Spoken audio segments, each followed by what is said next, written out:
घना जंगल, तारीक साए। मुसाफिरों का एक कारवां जा रहा था कि एकदम शोर सा उठा।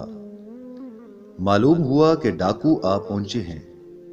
उन्होंने गारत डाली तो कारवां का कोई शख्स न छूटा जिससे उन्होंने कुछ ना ले लिया हो। जो जरा माल बचाने की फिक्र करता वो लात मुकियां खाता या खंजर इसके गले पे रख दिया जाता। औरतों और बच्चों ने हैबत से चीखें मार मार कर सारा जंगल सर पर उठा लिया था, मगर वहां फरियाद सुनने वाला कोई न था। कारवां को लूटकर डाकू एक तरफ हो गए। कारवां के बहुत से ऐसे लोग जिन्होंने मुकाबला की जुर्रत की थी, मारे बंधे एक तरफ पड़े थे। जालिमों ने इन्हें अधमुहा कर डाला था। लूट के माल का हिसाब जोड़ने एक तरफ बैठे थे कि इनकी खिदमत में एक साहिब पहुंचे।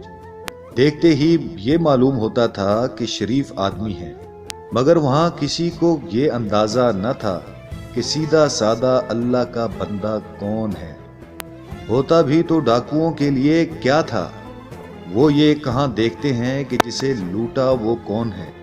डाकुओं के सरदार के सामने ये अल्लाह के बंदे खामोश खड़े थे।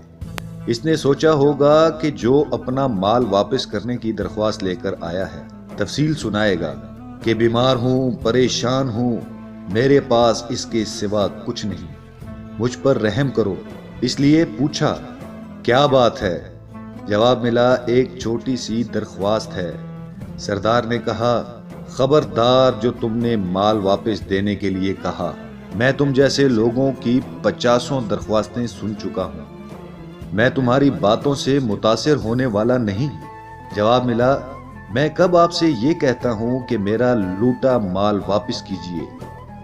इसने कहा फिर क्या बात है, कैदियों को छुड़ाना चाहते हो।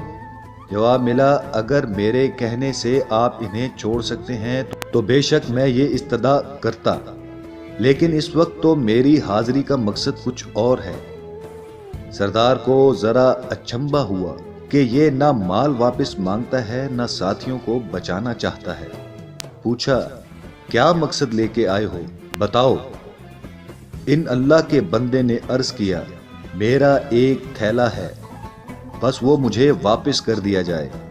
सरदार बोला अच्छा, इसमें जरूर कुछ है, हम भी तो देखें कि इसमें क्या है। लूट के माल का ढेर सामने पड़ा हुआ था। बोला इसमें से अपना थैला निकाल लाओ। वो बेचारे ढूंढ ढूंढा कर थैला निकाल लाए तो इस सरदार ने कहा इसे हमारे आगे खाली करो। थैला उलट दिया गया तो उसने देखा कि इसमें कुछ कागजात हैं, कुछ छोटी छोटी कापियां। बोला इस कचरे के लिए तुम इतना परेशान हो। जवाब मिला हाँ। पूछा इन पर क्या लिखा है। जवाब मिला मैं एक तालिब इल्म हूं, इन पर मैंने वो जरूरी याददाश्तें तहरीर की हैं जो एक उम्र की तहकीक का नतीजा है। डाकू बोला ऐसा इल्म किस काम का जिसके लिए इन कागजों का सहारा लिया जाए। ये कहकर इसने थैला वापस कर दिया। डाकू की बात इन अल्लाह के नेक बंदे के जहन में ऐसी बैठी कि अब जो कुछ उन्होंने पढ़ा अपने जहन में महफूज कर लिया। ये इमाम गजाली रहमतुल्लाह अलैहि का वाक़या है। इस्लाम के जलीलुल कदर उलमा में इनका शुमार होता है।